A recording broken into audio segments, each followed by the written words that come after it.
Robo 2.0 cinema చూసారా? అందులో అక్షయ్ కుమార్ పక్షులు, పిచ్చుకలను కాపాడేందుకు పెద్ద పోరాటమే చేస్తారు. పిచ్చుకల మనుగడను, పర్యావరణానికి అవి చేసే మేలును భావితరాలకు చెప్పేలా సినిమాలో ఆయన కృషి చేస్తారు.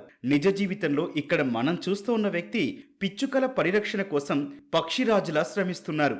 ఈ హైటెక్ యుగంలో కాంక్రీట్ జంగిల్లో నిలువ నీడలేక బుజ్జిపిట్టలు అల్లాడిపోతున్నాయి.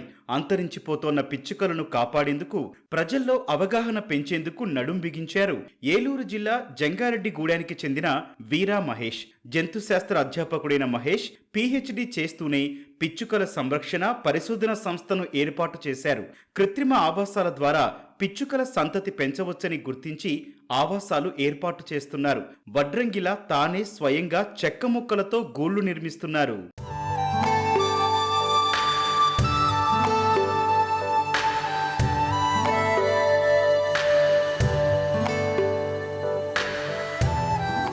మహేష్ తన ఇంటిని సైతం పిచ్చుకల కేంద్రంగా మార్చేశారు. గూళ్లలో ధాన్యం గింజలు, మంచినీళ్లు అందిస్తూ వాటిని రమ్మని ఆహ్వానిస్తున్నారు.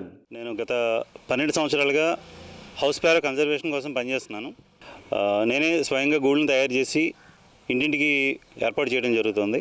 మేము చేసిన గూళ్ళలో స్పెసిఫిక్ మోడల్ నేను డిజైన్ చేశాను. అంటే రీయూజబుల్.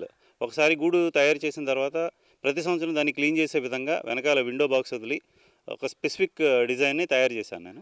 దాంట్లో ఆక్యుపెన్సీ 97% ఆక్యుపెన్సీ కనపడిందండి.